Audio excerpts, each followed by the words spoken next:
ಓಂ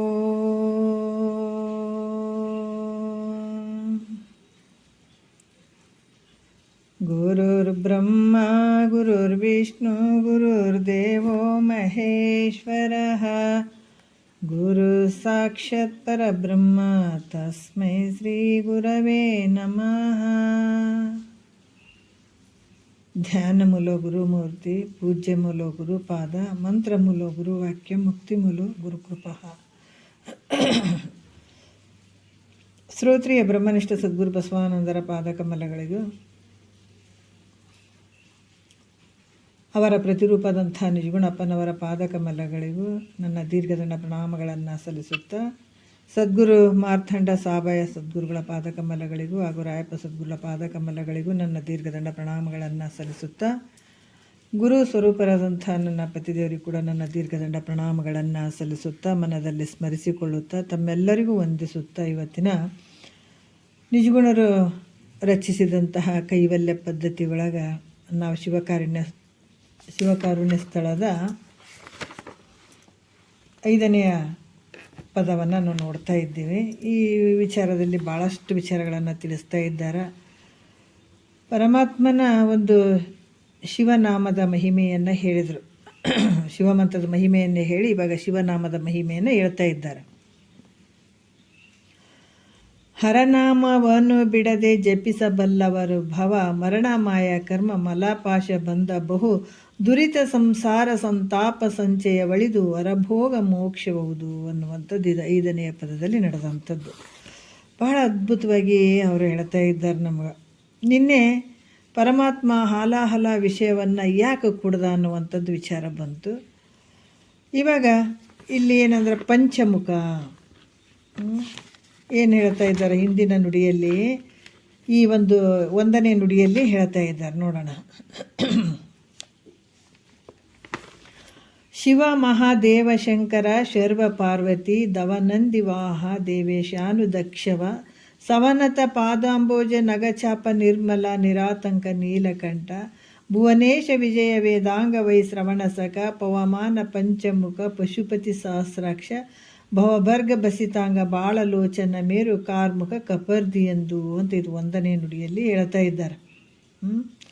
ನಿನ್ನೆ ಹಲವಾರು ವಿಚಾರಗಳನ್ನು ಹೇಳ್ಕೊಂಡು ಬಂದ ನಂತರ ಇವಾಗ ಅವ್ರು ಹೇಳ್ತಾರೆ ನೀರಾತಂಕ ನೀಲಕಂಠ ಅನ್ನುವಂಥದ್ದು ಅಲ್ಲಿ ಹೇಳಿದರು. ಯಾಕಂದ್ರೆ ಆತನ ಒಂದು ಕಂಠ ಒಂದು ನೀಲಿಯ ಆಕಾರದಿಂದ ಇರ್ತದ ಅಂತನ್ನುವಂಥದ್ದನ್ನು ಹೇಳಿದರು ಅವರು. ಯಾಕಂತಂದ್ರೆ ಆ ವಿಷವನ್ನು ಕುಡಿದೋದಕ್ಕಾಗಿ ಅಥವಾ ಒಳಗೂ ಬಿಡಲಿಲ್ಲ ಮತ್ತು ಹೊರಗೂ ಬಿಡದೇ ಇರುವಂಥದ್ದು ಅನ್ನುವಂಥದ್ದು, ಮಧ್ಯೆ ಕಂಠದಲ್ಲೇ ಧಾರಣೆ ಮಾಡಿಕೊಂಡ ವಿಷವನ್ನು ಅನ್ನುವಂಥ ವಿಚಾರವನ್ನು ಹೇಳಿದರು. ಮತ್ತು ಇನ್ನೂ ಒಂದು ವಿಚಾರದಲ್ಲಿ ಹೇಳ್ತಾರೆ, ಸವನತ ಪಾದೋಂಬಜೆ ನಗಚಾಪ ನಿರ್ಮಲ ನಿರಾತಂಕ ನೀಲಕಂಠ ಭುವನೇಶ ವಿಜಯ ವೇದಾಂಗ ವೈಶ್ರವಣ ಸಖ ಅಂದ್ರೆ ಕುಬೇರನಿ ಗೆಳೆಯನಾದಂಥ ಪವಮಾನ ಅಂತಂದ್ರೆ ಪ್ರಾಣವಾಯು ಸ್ವರೂಪದಂಥ ಅಂದರೆ 5 ಮುಖಗಳನ್ನು ಕೂಡಿದಂಥ ಪರಮಾತ್ಮ. ಈ ಕೆಲವು ವಿಚಾರಗಳನ್ನು ಹೇಳ್ತಾ ಹೋಗ್ತಾರೆ. ಪಂಚಮುಖ ಪರಮಾತ್ಮಗೆ 5 ಮುಖಗಳು ಅದಾವ, ಪಂಚಮುಖ. ಮತ್ತು ಪರಮಾತ್ಮನಿಗೆ ಓಂಕಾರ ಅನ್ನುವಂಥದ್ದು ಒಂದು ಮುಖ ಉಂಟು, ಒಂದು ಮುಖ.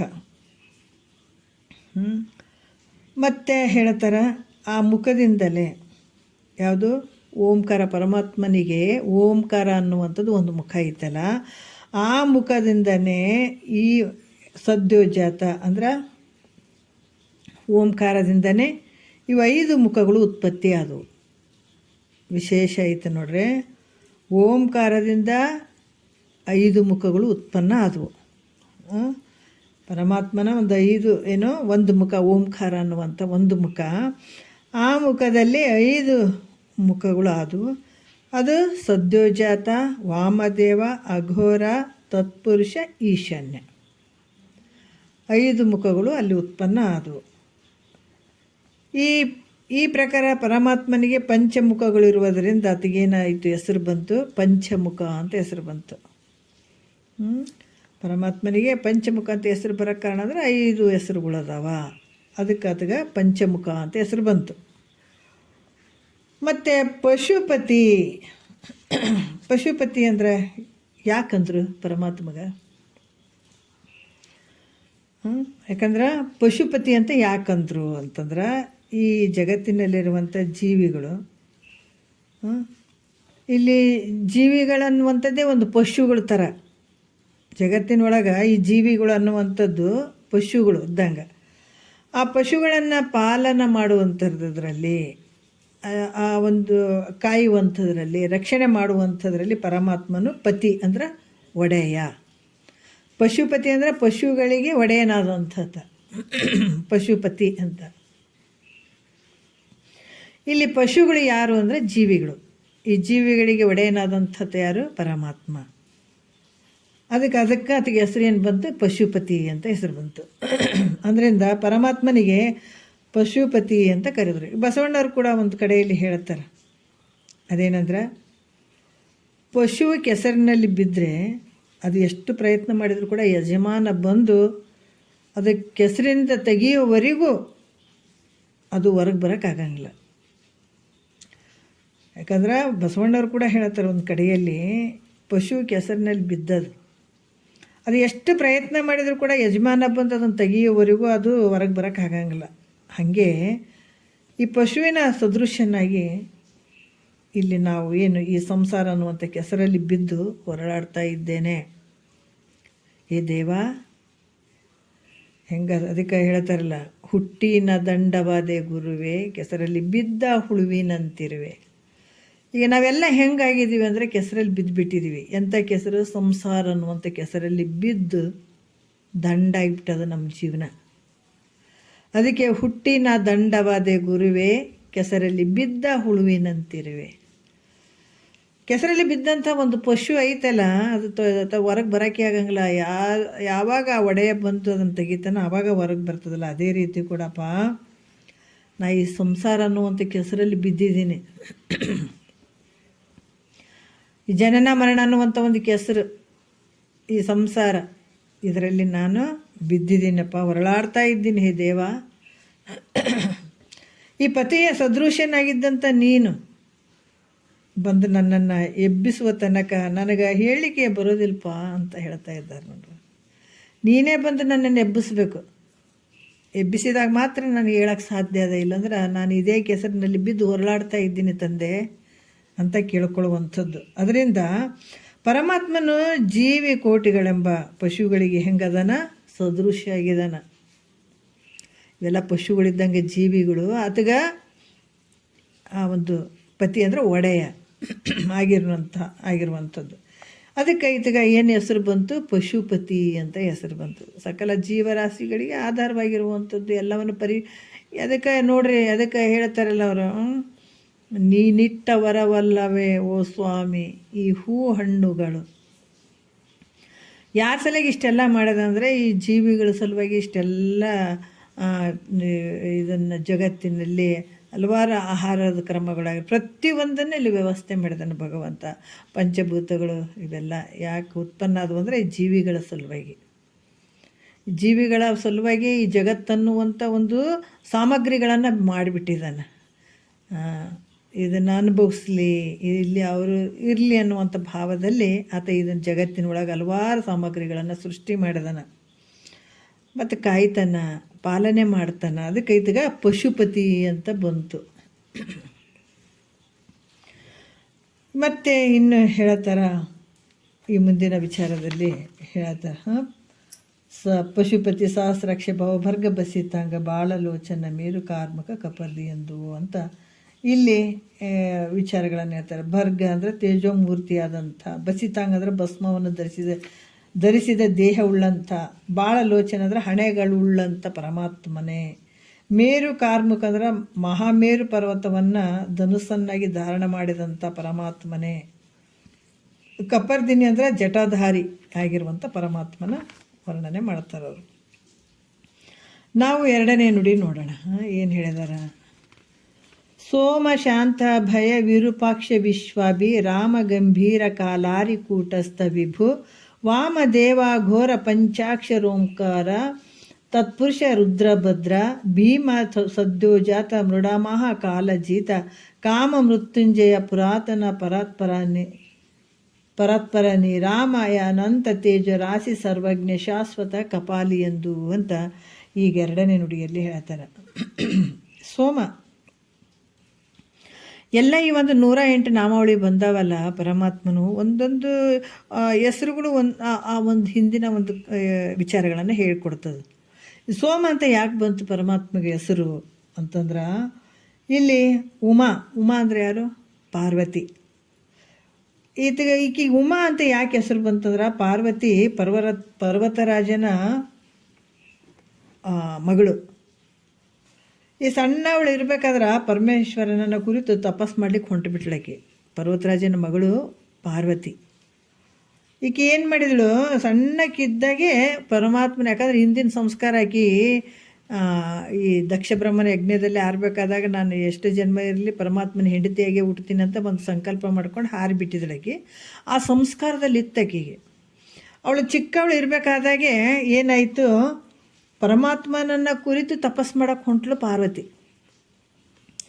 ಆ ಕಾಲದಲ್ಲಿ ತಾಯಿಯಾದಂಥ ಮೇನಕೆ ಹೇಳ್ತಾಳ, ಹೂ ಅಂದ್ರೆ ಮಗಳೇ, ಮಾ ಅಂದರೆ ಬೇಡ, ಅಂದ್ರೆ ನೀನು ಸಣ್ಣವಳವ, ತಪಸ್ ಮಾಡೋಕ್ಕೆ ಯಾಕೆ ಹೋಗ್ತಿ, ಹೋಗಬೇಡ ತಾಯಿ ಅಂತ ಹೇಳಿದದಕ್ಕೆ ಆಕೆಗೆ ಉಮಾ ಅಂತ ಹೆಸರು ಬಂತು. ಹೂ ಅಂದ್ರೆ ಮಗಳು, ಮಾ ಅಂದರೆ ಬೇಡ, ಅದಕ್ಕೆ ಉಮಾ, ಬೇಡ ಮಗಳೇ ಹೋಗಬೇಡ ಅನ್ನೋದಕ್ಕಾಗಿ ಉಮಾ ಅಂತ ಹೆಸರು ಬಂತು ಆಕೆಗೆ.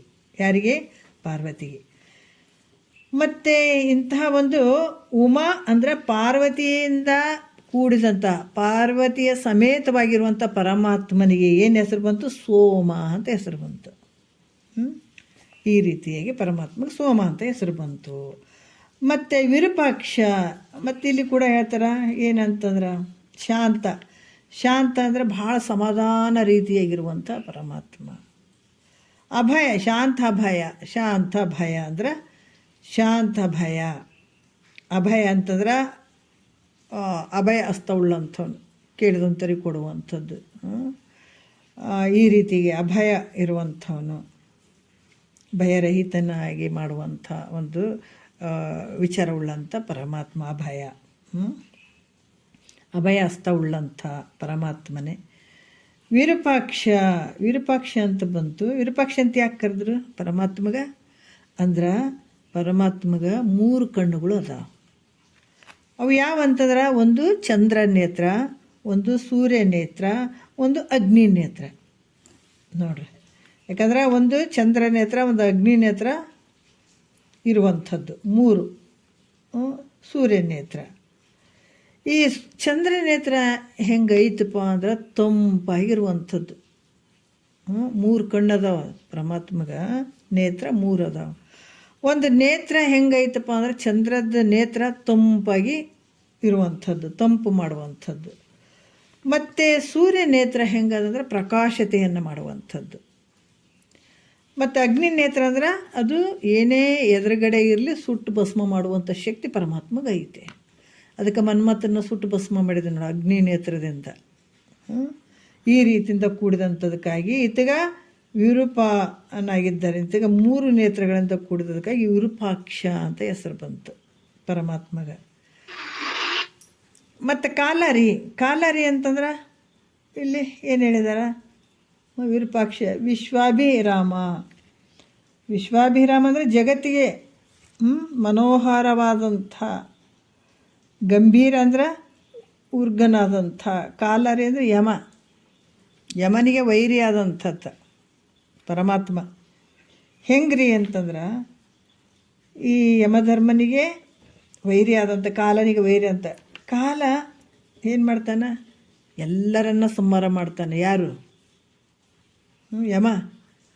ಯಮಧರ್ಮ. ಅದಕ್ಕೆ ಆವ ಬಲವಿಡಿದು ಅಕಿಡ ದುರಿತವನೆಸಿಗೆ ಜೀವಿಸುವೆ ಮಾದದು ಉಸಿರಲ್ಲೇ ಮಾನವ ಅಂತ ಹೇಳ್ತಾರೆ ಅವರು. ಎಷ್ಟು ಆರಾಮಾಗಿರ್ತೀನಿ ಅಂತೀಯಲ್ಲ, ಏನು ಯಮಧರ್ಮ ಇಲ್ಲ ಅಂತ ತಿಳ್ಕೊಂಡು ಏನಿಷ್ಟು ಆಟ ಮಾಡಕ್ಕೆ ನೀನು ನೋಡ್ರಿ. ಅದಕ್ಕೆ ಯಮಧರ್ಮನಿಗೆ ವೈರಿ ಆದಂಥದ್ದು ಯಾರು? ಜಗತ್ತಿನೊಳಗೆ ಯಾರು ವೈರಿ ಇಲ್ಲ ನೋಡ್ರಿ ಯಮಗೆ. ಅದ್ರ ಒಬ್ಬತ್ತನೇ ವೈರಿ ಅಂದ್ರೆ ಪರಮಾತ್ಮ. ಆತ ಯಮ ಏನು ಮಾಡ್ತಾನಂದ್ರೆ, ಎಲ್ಲವನ್ನ ಸಂಹಾರ ಮಾಡ್ತಾನೆ. ನಮಗೆಲ್ಲ ಗೊತ್ತದಿಲ್ಲ ಅಂದ್ರೆ ನದಿಗಳನ್ನು ಬತ್ತಿ ಬಿಡ್ತಾವ, ಗಿಡಗಳು ಒಣಗ್ತಾವ, ಪರ್ವತಗಳು ಉರುಳಿ ಉರುಳಿ ಹೋಗ್ತಾವೆ, ಬಿದ್ದು ನಾಶ ಆಗ್ತಾವ. ಎಷ್ಟೋ ದೇಹಗಳು ಕಾಣ್ತಾವಲ್ಲ. ನಾವು ವಿಚಾರ ಮಾಡಬೇಕು, ಸ್ವಲ್ಪ ವಿಚಾರ ಮಾಡಿದ್ರೆ ಈಗ ಎಷ್ಟೋ ವರ್ಷಗಳಿಂದ, ಒಂದು 20 ವರ್ಷ ಅಂತ ಅಂದ್ಕೊಳ್ರಿ, 50 ವರ್ಷ ಹಿಂದುಗಡೆ ನೋಡಿದ್ರೆ ಯಾರೂ ಇರಲಿಲ್ಲ. ಮುಂದೆ ಎಲ್ಲೋ ಜಾತ್ರೆ ನೋಡೋಕೆ ಹೋಗ್ಬೇಕು, ಭಾಳ ಜನ ಜಾತ್ರೆ ಒಳಗೆ ಭಾಳ ಜನ ಇರ್ತಾರೆ, ನಿಂತು ಎಲ್ಲೋ ಒಂದು ಕಡೆ ವಿಚಾರ ಮಾಡಬೇಕು. ಆದ್ರೆ ಇನ್ನೊಂದು 50 ವರ್ಷ ನೋಡಿದ್ರೆ ಅವ್ರು ಯಾರೂ ಇರೋದೇ ಇಲ್ಲ ಜಾತ್ರೆ ಮಾಡೋರು. ನಾವು ಭಾಳಷ್ಟು ಮಹಾತ್ಮರ ಜಾತ್ರೆಗಳನ್ನು ನೋಡಲಿ, ಅಥವಾ ಮೈಸೂರು ಅರಮನೆಯ ಜಾತ್ರೆ ಅದು ಏನು ನಡೀತಿದೆಯಲ್ಲ ಅಲ್ಲಿ ದಸರಾ ಉತ್ಸವದಲ್ಲಿ, ಅವೆಲ್ಲ ಹಿಂದಿಲ್ವೆಲ್ಲ ನೋಡಿದ್ರೆ ಇವತ್ತು ಯಾರೂ ಇಲ್ಲ ಅದ್ರಾಗ ಇದ್ದವ್ರು, ಅವಾಗಿನ ಮಂದಿ. ನಾವು ಚಿತ್ರಪಟದಲ್ಲಾರ ನೋಡ್ಬೋದು, ಅಥವಾ ವೀಡಿಯೋದಲ್ಲಾರ ನೋಡ್ಬೋದು, ಯಾವುದರಲ್ಲಿ ನೋಡಿದರೂ ಕೂಡ ಹಿಂದೆ ಈಗ ಸ್ವಾತಂತ್ರ್ಯ ದಿನಾಚರಣೆ ಸಲುವಾಗಿ ನಾವು ಎಷ್ಟೋ ಜನನ ನೋಡಿದ್ವಿ. ಅವಾಗ ಈಗೇನೋ ಅಲ್ಲೆಲ್ಲೆಲ್ಲೇ ಇರ್ತಾರೆ, ಬೆರಳೆಣಿಕೆ ಎಷ್ಟು ಸ್ವಲ್ಪ ಸಣ್ಣವ್ರು ಇದ್ದೀವ್ರಿ ಅಂತ ಹೇಳ್ತಾರೆ. ಈಗ ಆ ವಿಚಾರ ನೋಡಿದರೆ ಈಗ ಒಬ್ಬರು ಉಳಿದಿರಂಗಿಲ್ಲ. ಸಣ್ಣರಿ ಹೋರಾಡಿದವರು ಜಾಸ್ತಿ, ಅದರಲ್ಲಿ ಧುಮುಕಿದವರು. ಮತ್ತು ಮೈಸೂರು ಅರಮನೆ ಉತ್ಸವದಲ್ಲೆಲ್ಲ ನಾವು ನೋಡ್ತೀವಲ್ಲ ಮೊದಲಿನ ಅದರಲ್ಲಿ, ಅವಾಗ ಇವು ಯಾರು ಉಳಿದೇ ಇಲ್ಲ ನೋಡ. ಎಷ್ಟು ಜನ ಕಾಣಿಸ್ತಾ, ಎಲ್ಲ ಶರೀರಗಳೇನು ಕಾಣಿಸ್ತಾವೆಲ್ಲ ಕಾಲನಿಂದ ಯಮಧರ್ಮನ ಕೈಗೆ ತುತ್ತಾಗಿ ಹೋಗ್ಬಿಡ್ತಾರೆ. ಆ ಕಾಲ ಎಲ್ಲವನ್ನು ನಷ್ಟ ಮಾಡಿಬಿಡ್ತಾನೆ ಶರೀರಗಳನ್ನು. ಮತ್ತು ನಾವು ಹಿಂಗೆ ಅದೀವಲ್ಲ, ಒಂದು ಕಾಲಕ್ಕೆ ಹಿಂಗೆ ಅದೀವಿ, ಮತ್ತು ನಾವು ಹಿಂಗೆ ಇರ್ತೀವೇನ? ಇನ್ನೂ ಸ್ವಲ್ಪ ದಿವಸದಾಗ ನಾವೆಲ್ಲರೂ ಯಾರೂ ಇರಂಗೆ, ನಮ್ಮ ಶರೀರಗಳು ಇರೋಂಗೇ ಇಲ್ಲ ಅಲ್ಲ. ಅದನ್ನು ನಾವು ಅರ್ಥ ಮಾಡ್ಕೋಬೇಕು. ಮತ್ತು ಈ ತಪಸ್ವಿ ಆಗಲಿ, ಈಗ ಒಬ್ಬರು ಹೇಳ್ತಾರೆ, ನಮ್ಗೆ ಹೇಳಿದರು, ಯಾಕಂದ್ರೆ ಈ ಶರೀರಗಳು ಯಾವತ್ತಾದರೂ ಒಂದು ಸಲ ಹುಟ್ಟೇವಂತಂದ್ರೆ ಮತ್ತು ಅವು ಕಾಲನ ಕೈ ಒಳಗೆ ನಾವು ಸಿಕ್ಕೊಂಡಿರ್ತೀವಲ್ಲ ಶರೀರಗಳೆಲ್ಲ. ಇಲ್ಲ ತಪಸ್ವಿ ಆಗಲಿ, ಜ್ಞಾನಿ ಆಗಲಿ, ಮುನಿಗಳಾಗಲಿ, ರಾಜೇ ಆಗಲಿ, ಯಾರೇ ಇದ್ದರೂ ಕೂಡ ಅವ್ರ ದೇಹವನ್ನು ನಷ್ಟ ಮಾಡಿಬಿಡ್ತಾನೆ. ಯಾರು? ಯಮಧರ್ಮ ಶರೀರವನ್ನು ನಷ್ಟ ಮಾಡ್ತಾನತ್ತ. ಅದಕ್ಕೆ ಈತ ಹೆಂಗದನಂದ್ರೆ ಎಲ್ಲರಿಗೂ ದೊಡ್ಡ ರಾಜ ಈತ. ಯಾರು? ಯಮಧರ್ಮ. ಎಲ್ಲರನ್ನೂ ಹಿಡಿದು ಎಳೆದು ಬಿಡ್ತಾನೆ ನೋಡ್ರಿ, ಯಾರನ್ನೂ ಬಿಡಂಗಿಲ್ಲ ಈತನ ಕೈಯಾಗ, ಯಾರು ಉಳಿಯಂಗೆ ಇಲ್ಲಿ. ಯಾರ್ಯಾರ್ದು ಟೈಮ್ ಬಂತು ಅವ್ರು ಹೊಂಟು ಬಿಡಂಗಿಲ್ಲ, ಒಂದು ಕ್ಷಣ ಬಿಡಂಗಿಲ್ಲತ್ತ. ಮತ್ತು ಇವರು ಇರಲಿ ಬಿಡಪ್ಪ, ಭಾಳ ದಿವಸದಿಂದ ಅದಾರ, ಇವ್ರು ಭಾಳ ಆರೋಗ್ಯವಂತರಾಗಿರಲಿ, ಚಿರಂಜೀವಿ ಆಗಿರಲಿ ಅಂತ ಏನಾರು ಆಶೀರ್ವಾದ ಮಾಡಿಬಿಟ್ಟ ನಾನು ಯಾರಿಗಾರ ಇರಲಿ. ಭಾಳ ಕರುಣೆ ಅದನ. ನೀವು ಇರ್ರಿ ಪಾಪ, ಈಗೀಗ ಬಂದಿರಿ, ಎಷ್ಟೋ ಜನ್ಮದಾಗ ಬಂದು ಬಿಟ್ಟು ಹೋಗಿರಿ, ಸತ್ತು ಹುಟ್ಟಿ ಬಂದಿರಿ, ಈ ಸಲ ನೀವು ಚಿರಂಜೀವಿ ಆಗಿರಿ, ಇಲ್ಲೇ ಇದ್ದುಬಿಡ್ರಿ ಅಂತ ಯಾರಿಗೇನು ಕರುಣೆ ತೋರಿಸಿ ನಾನು ಯಮಧರ್ಮ? ಇಲ್ಲ. ಇದಲ್ಲದೆ ಪ್ರಳಯ ಕಾಲದಲ್ಲಿ ನೋಡ್ರಿ ಎಷ್ಟು ಒಂದು ಯಮಧರ್ಮನ ಬಗ್ಗೆ ಹೇಳುತ್ತಾರೆ ಅವರು. ಅದಕ್ಕಾತ ಎಲ್ಲರಿಗೂ ರಾಜ ಅಂತ, ಪರಮಾತ್ಮನನ್ನು ಬಿಟ್ಟು ಎಲ್ಲರಿಗೂ ರಾಜ ಒಡೆಯ ಇದ್ದಂಗೆ, ಎಲ್ಲರ ಇವನ ಕೈಯಾಗೆ ಸಿಕ್ಕಾಕೊಂಡು ಬಿದ್ದಂಥದ್ದು. ಅದಕ್ಕೆ ಹೇಳ್ತಾರೆ. ಮತ್ತು ಇದಲ್ಲದೆ ಪ್ರಳಯ ಕಾಲದಲ್ಲಿ ಇವು ಸೂರ್ಯನ ಕಾಣ್ತಾರಲ್ಲ, ಇವರು ಸೂರ್ಯಚಂದ್ರ ಕೂಡ ಜೀವನ ಮುಕ್ತರು. ಅವರು ತಮ್ಮ ಪ್ರಾರಬ್ಧದ ಕರ್ಮದಿಂದ ದಿನ ಮುಂಜಾನೆ ಸೂರ್ಯ ಬರ್ತಾನೆ, ಚಂದ್ರ ಬರ್ತಾನೆ, ಇವೆಲ್ಲ ತಮ್ಮ ಪ್ರಾರಬ್ಧದಿಂದ ಇವರೆಲ್ಲ ಬರ್ತಾ ಇದ್ದಾವೆ ದೇವತೆಗಳು, ಸೂರ್ಯ ಚಂದ್ರ. ಇವರು ಪ್ರಳಯ ಕಾಲದಲ್ಲಿ ಕೂಡ ಈ ಸೂರ್ಯ ಚಂದ್ರ ಅಗ್ನಿ ಮತ್ತು ಪಂಚಮಹಾಭೂತಗಳು ಇವೆಲ್ಲವೂ ಕೂಡ ಈ ಯಮಧರ್ಮ ಅಂದರೆ ಕಾಲನಿಂದ ನಷ್ಟ ಹೊಂದ್ಬಿಡ್ತಾವೆ. ಇವು ಕೂಡ ಪ್ರಳಯ ಕಾಲದಲ್ಲಿ ಇವು ಕೂಡ ನಷ್ಟ ಆಗ್ತಾವೆ. ಒಂದಲ್ದು ಒಂದು ಸಲ ಸೂರ್ಯ ಚಂದ್ರ ಇವೇನು ಭಾಳ ಗದ್ದಲ ಐತೆ ನೋಡ್ರಿ. ಅದು ನಾವೇನು ಇವೆಲ್ಲ ತಿಳ್ಕೊಂಡಿವಿ, ಸತ್ಯ ಅಂತ ತಿಳ್ಕೊಂಡಿವಿ, ಇವನು ಕೂಡ ಕಾಲನ ಕೈಯಲ್ಲಿ ಸಿಕ್ಕಾಕೊಂಡು ಬಿದ್ದಾವೆ ಇವು ಕೂಡ. ಅದಕ್ಕೆ ಇವು ಎಲ್ಲ ಕೂಡ ನಷ್ಟ ಹೊಂದಿಬಿಡ್ತಾವ. ಸೂರ್ಯ ಚಂದ್ರ ಅಗ್ನಿ ಪಂಚಭೂತಗಳು ಕಾಲನಿಂದ ನಷ್ಟ ಆಗಿಬಿಡ್ತಾವೆ. ಈ ಪ್ರಕಾರ ಏನಂದರೆ ಸರ್ವರನ್ನು ನಷ್ಟ ಮಾಡುವಂಥ ಯಮಧರ್ಮ ಎಲ್ಲರನ್ನ ನಷ್ಟ ಮಾಡ್ತಾನೆ, ಸರ್ವ ಶರೀರಗಳನ್ನು ನಷ್ಟ ಮಾಡ್ತಾನೆ, ಸರ್ವರನ್ನು ನಷ್ಟ ಮಾಡ್ತಾನೆ. ಆದರೆ ಪರಮಾತ್ಮ ಆದರೆ ಎಲ್ಲವನ್ನು ನಷ್ಟ ಮಾಡುವಂಥ ಯಮ ಕಾಲ ಪರಮಾತ್ಮನನ್ನು ಎಂದೂ ನಷ್ಟ ಮಾಡುವಂಥ ಸಮರ್ಥ ಇಲ್ಲ. ಯಾರಿಗೆ? ಕಾಲನಿಗೆ. ಪರಮಾತ್ಮನನ್ನು ನಾಶ ಮಾಡುವಂಥ ಒಂದು ಸಾಮರ್ಥ್ಯ ಆತಗಿಲ್ಲ. ಯಾಕಂದರೆ ಕಾಲನಿಗೆ ಅದು ವೈರಿಯಾಗಿದ್ದಾನೆ. ಪರಮಾತ್ಮ ಹೆಂಗದಾನ, ಈ ಕಾಲನಿಗೆ ವೈರಿಯಾಗಿರುವಂಥವನ್ಯಾರು ಒಬ್ಬನೇ ಒಬ್ಬರು ಜಗತ್ತಿನೊಳಗೆ ಅಂದ್ರೆ ಪರಮಾತ್ಮ ಒಬ್ಬತ್ತನೇ. ಅದರಿಂದ ಪರಮಾತ್ಮನಿಗೆ ಕಾಲಾರಿ ಅಂತ ಹೆಸರು ಬಂತು. ಕಾಲನಿಗೆ ವೈರಿ ಆದದಕ್ಕಾಗಿ ಪರಮಾತ್ಮಗೆ ಏನು ಬಂತು ಹೆಸರು, ಕಾಲಾರಿ ಅಂತ ಹೆಸರು ಬಂತು ಅಂತ ಹೇಳ್ತಾರೆ. ಮತ್ತು ಕೂಟಸ್ಥ, ಕೂಟಸ್ಥ ಅಂದ್ರೆ ಕೂಡ ಇಲ್ಲಿ ನಿರ್ವಿಕಾರ ಸ್ವರೂಪನು. ಕೂಟಸ್ಥ ಅಂದರೆ ಯಾರು ಅಂದ್ರೆ ನಿರ್ವಿಕಾರ ಸ್ವರೂಪ. ಇಲ್ಲೇ ಥರ ಕೂಟವತ್ತಿಷ್ಠತಿ ಇತ್ರಿ ಕೂಟಸ್ಥ ಅಂತ ಹೇಳ್ತಾರೆ. ಅಂದ್ರೆ ಈ ಮಾಯದಿಂದ ಕೂಡಿದಂಥ ಪ್ರಪಂಚ, ಈ ಮಾಯದಿಂದ ಕೂಡಿದಂಥ ಪ್ರಪಂಚ ಐತಲ್ಲ, ಎಲ್ಲ ಪದಾರ್ಥಗಳು ಹೆಂಗದಾವ, ವಿಕಾರ ಹೊಂದುತ್ತಾವೆ. ಇದು ಎಲ್ಲ ಪದಾರ್ಥಗಳು ವಿಕಾರ ಆಗ್ತಾವೆ ಮತ್ತು ಏನು ನಮಗೆ ಉತ್ಪತ್ತಿ ಆಗಿದಾವ ನಮ್ಮ ಶರೀರವನ್ನು ಹಿಡ್ಕೊಂಡು ಎಲ್ಲವೂ ನಷ್ಟ ಆಗ್ತಾವೆ. ಹೌದಾ, ವಿಕಾರ ಹೊಂದುತ್ತವಿಲ್ಲ. ಈ ಶರೀರ ಕೂಡ ವಿಕಾರ ಹೊಂದುತ್ತದೆ. ಷಡ್ಭಾವ ವಿಕಾರಕ್ಕೆ ಒಳಗಾಗ್ತದೆ. ಜಗತ್ತಿನೊಳಗೆ ಪ್ರತಿಯೊಂದು ವಸ್ತುಗಳು ವಿಕಾರ ಹೊಂದುತ್ತಾವೆ. ಅದಕ್ಕೆ ಹೊಂದಿದ್ರು ಕೂಡ ತಾನು ಮಾತ್ರ ವಿಕಾರ ಹೊಂದದೇ ಇರುವಂಥದ್ದು ಯಾವುದೋ ಅದು ಮಾತ್ರ ವಿಕಾರ ಹೊಂದದೇ ಇರುವಂಥದ್ದು ಯಾವುದು ಅಂದರೆ ಅವನೇ ಕೂಟಸ್ಥ. ಅದು ಹೆಂಗದನ, ದೇಹ, ಮನಸ್ಸು, ಬುದ್ಧಿ, ಚಿತ್ತು, ಅಹಂಕಾರ, ಜೀವರುಗಳು. ಯಾಕಂದರೆ ಇವೆಲ್ಲ ವಿಕಾರ ಹೊಂದಿದ್ರು ಕೂಡ ದೇಹ ವಿಕಾರ ಹೊಂದುತ್ತದೆ, ಮನಸ್ಸು ವಿಕಾರ ಹೊಂದುತ್ತದೆ, ಬುದ್ಧಿ ವಿಕಾರ ಹೊಂದುತ್ತದೆ, ಚಿತ್ತು ವಿಕಾರ ಹೊಂದುತ್ತದೆ, ಅಹಂಕಾರ ವಿಕಾರ ಹೊಂದಿದ್ರು ಕೂಡ ಈ ಕೂಟಸ್ಥ ಹೆಂಗದನಂತಂದ್ರೆ ತಾನು ಮಾತ್ರ ವಿಕಾರ ಹೊಂದದೇ ಇರುವಂಥವನದು. ಯಾಕಂದ್ರೆ ಪ್ರತ್ಯೇಗಾತ್ಮ ಹೇಗೆ ವಿಕಾರ ಹೊಂದದೇ ಇರ್ತಾನೋ ಅದರಂಗೆ ನಾಮರೂಪಾತ್ಮಕದಿಂದ ಕೂಡಿದಂಥ ಮಾಯ ಪ್ರಪಂಚದಲ್ಲಿ ಇದ್ದುಕೊಂಡ ಈ ಮಾಯ ಪ್ರಪಂಚದಲ್ಲಿ ಇದ್ಕೊಂಡಿರ್ತಾನಲ್ಲ ಇದ್ಕೊಂಡೇ ವಿಕಾರ ಹೊಂದದೇ ಇರುವುದರಿಂದ ಈತಗೆ ಕೂಟಸ್ಥ ಅಂತ ಹೆಸರು ಬಂತು. ಮಾಯಾ ಪ್ರಪಂಚದಲ್ಲಿ ಇರ್ತಾನ, ಎಲ್ಲವೂ ವಿಕಾರಕ್ಕೊಳಗಾಗ್ತದೆ, ಆದರೆ ಕೂಟಸ್ಥ ಮಾತ್ರ ವಿಕಾರ ಹೊಂದದೇ ಇರುವಂಥದ್ದು. ಅದಕ್ಕೆ ಕೂಟಸ್ಥ ಅಂತ ಹೆಸರು ಬಂತು. ಈ ಕೂಟ ಅಂದರೆ ಯಾಕೆ ಬಂತು, ಕೂಟ ಅಂತ ಯಾಕಂದ್ರು, ಕೂಟಸ್ಥ ಅಂತ ಹೆಸರು ಬಂತಲ್ಲ. ಕೂಟ ಅಂತ ಯಾಕಂದ್ರೆ ಈ ಕಮ್ಮಾರ ಅಡಿಗಲ್ಲಿ ಇಟ್ಟಿರ್ತಾನೆ, ಮ್ಯಾಲೆ ಕಬ್ಬಣ ಇಟ್ಟು ಬರಪ್ಪ ಬಡಿತಿರ್ತಾನೆ ನೋಡ್ರಿ ಕಲ್ಲಿನ ಮ್ಯಾಲೆ. ಅಡಿಗಲ್ಲು ಇಟ್ಬಿಟ್ಟು ಅದು ಯಾಕಂದ್ರೆ ಈ ಕಬ್ಬಣ ಕೆಲವು ಸಾಮಾನುಗಳನ್ನು ಹೊಡಿತಾ ಇರ್ತಾನೆ, ಆ ಕಲ್ಲಿನ ಮೇಲೆ ಇಟ್ಟು ಹೊಡಿತಾನೆ. ಆದ್ರೆ ಅಡಿಗಲ್ಲಿನ ಮೇಲೆ ಇಟ್ಟು ಹೊಡಿತಾನೆ ಅದು ಕಮ್ಮಾರ, ಆದ್ರೆ ಕಬ್ಬಣ ಅದು ವಿಕಾರ ಆಗ್ತದೆ, ಆದ್ರೆ ಆ ಕಲ್ಲು ವಿಕಾರ ಆಗಂಗಿಲ್ಲ. ಅವು ಸಾಮಾನುಗಳೇ ವಿಕಾರ ಆಗ್ತಾವೆ ಹೊರತಾಗಿ ಆ ಕಲ್ಲು ಅಡಿಗಲ್ಲು ಏನು ಕಮ್ಮಾರನ ಕಲ್ಲು ಮೇಲಿಟ್ಟು ಅಡಿಗಲ್ಲದ ಮೇಲಿಟ್ಟು ಆ ಕಬ್ಬಣ ಇಟ್ಟು ಹೊಡಿತಾ ನೋಡ್ರಿ, ಕಬ್ಬಣ ವಿಕಾರ ಆಗ್ತದೆ, ಆದರೆ ಅಡಿಗಲ್ಲು ವಿಕಾರ ಆಗಂಗಿಲ್ಲಲ್ಲ. ಮತ್ತು ಕಬ್ಬಣ ಸಣ್ಣ ಆಗ್ಬೋದು, ಅಗಲ ಆಗ್ಬೋದು, ಗುಂಡು ನಾನಾ ರೀತಿ ಮಾಡ್ತಾರೆ, ಆದ್ರೆ ಅಡಿಗಲ್ಲು ಮಾತ್ರ ವಿಕಾರ ಹೊಂದೋದಿಲ್ಲ ಅಲ್ಲ. ಅದೇ ರೀತಿ ಕೂಡ ಜಗತ್ತಿನಲ್ಲಿ ಈ ವಿಕಾರ ಹೊಂದದೇ ಇರುವಂಥ ಪರಮಾತ್ಮನು ಈ ಜಗತ್ತು ಅನಂತ ರೀತಿಯಿಂದ ಈ ವಿಕಾರ ಹೊಂದದೇ ಇರುವಂಥದ್ದು ಪರಮಾತ್ಮ ಸ್ಥಿತನಾಗಿರ್ತಾನತ್ತ. ಆದ್ರೆ ಈ ಒಂದು ಅನಂತ ರೀತಿಯಿಂದ ಈ ಜಗತ್ತು ನಾಶ ಹೊಂದಿದರೂ ಕೂಡ ಈತ ಮಾತ್ರ ನಾಶ ಆಗಂಗಿಲ್ಲ. ಯಾರು, ಕೂಟಸ್ಥ. ಈ ರೀತಿ ಸ್ಥಿರವಾಗಿರುವಂಥದ್ದಕ್ಕೆ ಇದು ಕೂಟಸ್ಥ ಅಂತ ಹೆಸರು ಬಂತು.